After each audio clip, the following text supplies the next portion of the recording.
كفرت.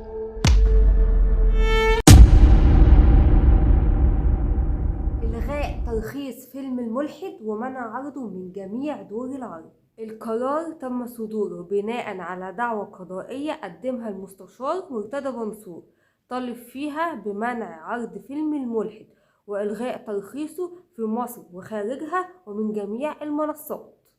أخيرا حاجة صح اتعملت، برغم إن كتير من الناس بتختلف معاه بسبب تجاوزاته، إلا إن الموقف ده فعلا يستحق مننا كل التقدير والاحترام.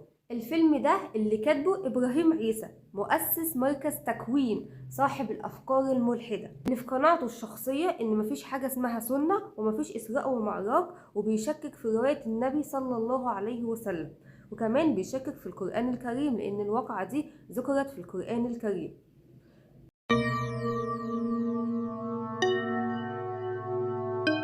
هو وإسلام البحيري ومؤسسين مركز تكوين متبنيين فكرة التشكيك في الدين الإسلامي، وكمان بيقولوا على نفسهم إن هم مجددين للدين.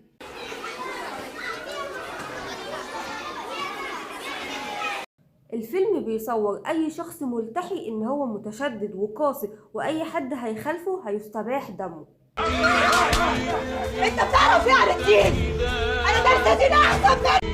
ايه حصل لك ايه؟ على عكس الشخصية المتمسكة بالفكر الإلحادي إن هو هادي وعلى قناعة تامة، وبيصور لك إن أنت عشان ما تبقاش متشدد اعمل كل اللي نفسك فيه. أول ما الإعلان بيبتدي بتلاقي مشهد ل3 شيوخ عاملين مجلس اسمه استتابة، وده يعني المفروض للشخص الملحد علشان يتوب، ولو ما تابش في خلال 3 أيام هيتحكم عليه بالقتل. أما بعد، فنحن هنا اليوم في جلسة استتابة دعانا لها الحاج حافظ.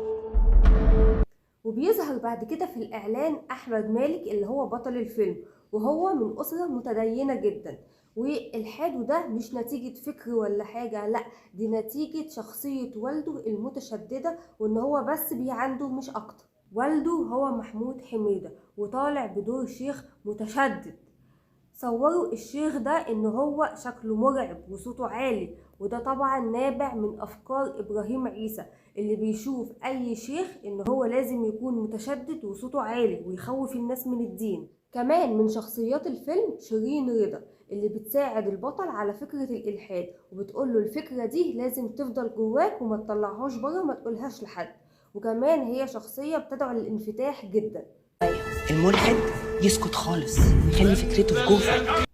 الإعلان هيخليك تتعاطف جدا مع الشخص الملحد، وإن الشيوخ دول هم السبب في إلحاده.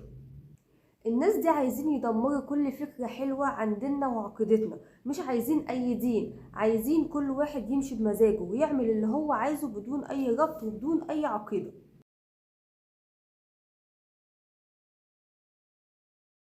الناس دي بتحارب الإسلام، دي حرب أفكارها المسمومة، ويشككوهم في كل حاجة حواليهم.